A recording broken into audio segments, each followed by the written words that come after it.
میرے لورز بھی ہیں, میرے ہیٹرز بھی ہیں. یہ عزت اللہ کی طرف سے ہے, کسی کی ذلت ہے تو وہ اللہ کی طرف سے ہے. ان کے لیے ضرورت ہے کہ نوک نوک, کہ ہم نے جو کچھ بھگتنا تھا, جو کچھ بیڈ ٹائم جو بھی ہم نے دیکھنا تھا وہ دیکھ چکے ہیں. حسن ایوب خان کے تمام دیکھنے والوں کو السلام علیکم. ناظرین, کل سے آپ جو ہے وہ ملی جلی خبریں سن رہے ہیں. کئی لوگ کہتے ہیں کہ جی خیبر پختونخوا حکومت جو ہے وہ برقرار رہے گی. علی امین گنڈا پور نے چیلنج کر دیا. بہت سے لوگ کہہ رہے ہیں جی کہ ہمیں خیبر پختونخوا حکومت کو گرانے کی ضرورت نہیں ہے, اور ایسی کچھ صورتحال جو ہے وہ اب بظاہر جو ہے وہ لوگ کہتے ہیں کہ یہ ممکن دکھائی نہیں دیتا کہ خیبر پختونخوا حکومت جو ہے وہ مدت پوری نہ کرے. اور کیونکہ گورنمنٹ کے بھی کافی اوفیشلز جو ہیں, کافی ہیوی ویٹس کہہ رہے ہیں جی ہم تو گرانا چاہتے ہی نہیں ہیں. لیکن میں آپ سے وعدہ کیا ہوا ہے کہ ہمیشہ آپ کو سچی بات بتاؤں گا. خیبر پختونخوا حکومت کو گرانا کارڈز کے اوپر موجود ہے. خیبر پختونخوا حکومت نے قائم نہیں رہنا. علی امین گنڈا پور جو ہیں وہ جو مرضی دعوے کرتے رہیں, جو مرضی چیلنج جو ہے وہ دیتے رہیں. اس حکومت کا جانا ٹھہر گیا ہے. صبح گئی یا شام گئی, جانا اس کو شام کو ہی ہے, صبح نہیں جائے گی. ابھی وقت ہے اس میں تھوڑا سا, لیکن اس سے پہلے جو ایک اہم ایک جو ہے وہ چیز ہونے جا رہی ہے وہ بیسکلی سینٹ کے الیکشنز ہیں. آپ کو پتہ ہے کہ سینٹ کا جو ایوان ہے وہ نامکمل ہے, اور اس کے نامکمل ہونے کے پیچھے بھی جو مین وجہ تھی, جو مخصوص نشستوں کو جن کو نوٹیفائی کیا تھا الیکشن کمیشن نے صوبائی اسمبلی کی, ان سے جو اسپیکر تھے خیبر پختونخوا اسمبلی, انہوں نے حلف نہیں لیا. ایون کہ الیکشن کمیشن کا فیصلہ تھا, اس کے بعد بھی انہوں نے حلف نہیں لیا. اور جب پشاور ہائی کورٹ کا فیصلہ بھی آ گیا تو اس کے بعد بھی انہوں نے حلف لینے سے انکار کیا. پھر جب معاملہ ہے, پھر مخصوص نشستوں سے متعلق جو وہ معاملہ سپریم کورٹ نے جب فیصلہ دے دیا تو پھر وہ معاملہ لٹک گیا, اور سینٹ کے کا جو شیڈول جاری ہوا تھا وہ پھر اس کو کینسل کرنا پڑ گیا تھا الیکشن کمیشن آف پاکستان کو. تو بنیادی وجہ جو سینٹ کا ہاؤس آج بھی نامکمل ہے, اس کی مکمل ذمہ داری جو ہے ہمارے جو اسپیکر خیبر پختونخوا اسمبلی ہیں ان کے اوپر عائد ہوتی ہے. اب سینٹ کا الیکشن جو ہے وہ ہونا ہے. اب یہ الیکشن کب ہوگا, کوشچن یہ ہے. اب الیکشن تو ہوگا جب یہ مخصوص نشستوں کی جو نوٹیفائی ممبرز ہیں انہوں نے اپنا حلف لینا ہے. اب حلف جو ہے وہ لینا اٹ سیلف جو ہے وہ ایک بظاہر ایک مسئلہ جو ہے وہ دکھائی دے رہا ہے.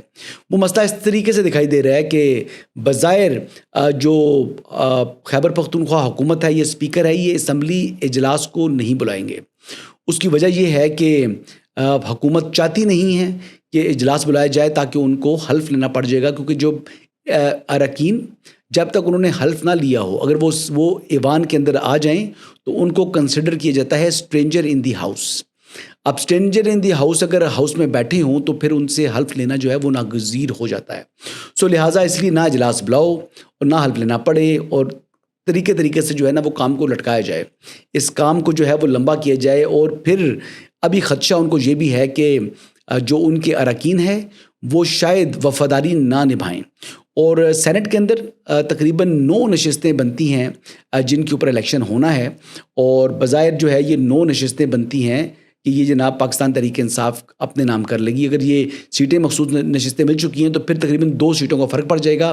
7 نشستیں پھر بھی پاکستان تحریک انصاف کی بنتی ہیں جو نومیریکل اسٹرینتھ ہے ان کی. بٹ سینٹ کا الیکشن جو ہے یہ بات واضح کر دے گا, اس بات کا تعین کر دے گا کہ علی امین خان گنڈا پور کی حکومت قائم رہ سکتی ہے یا اس کی چھٹی ہونے جا رہی ہے. سینٹ کے اندر اگر پی ٹی آئی جو ہے وہ اپنے جو نومیریکل اسٹرینتھ ہے اس سے اگر کم سیٹیں لیں گی تو یہ ایک واضح اشارہ ہوگا کہ علی امین گنڈا پور اپنی حمایت کھو چکے ہیں. سو لہٰذا یہ ایک بہت اہم ڈیولپمنٹ ہوگی آنے والے دنوں میں, جو ہماری سیاست کی جو تمام کی تمام توجہ ہوگی, تمام میڈیا کی توجہ جو ہے وہ خیبر پختونخوا کے سینٹ انتخابات کے اوپر ہی مرکوز ہوگی. اس کی وجوہات ایک آپ کو بتا دی ہیں کہ ایک تو حکومت کی جو ان کی اسٹرینتھ ہے یہ اس کا بڑا تعین ہو جائے گا, بڑے کلیئرٹی کے ساتھ سامنے آ جائے گی. دوسرا سینٹ کے اندر اگر نشستیں جو ہیں اس میں سے بھی 4-5 نشستیں اگر وہ لے جاتی ہے, حکمران اتحاد لے جاتا ہے, تو یہ پھر بڑی ایک کمزوری واضح ہوگی پاکستان تحریک انصاف کی, اور تحریک انصاف کی جو پوزیشن ہے وہ موجودہ حالات سے بھی کمزور ہو جانی ہے. سو لہٰذا یہ بہت اہم چیز ہے جو کہ آنے والے دنوں میں یہ چیز ہمارے سامنے آئے گی.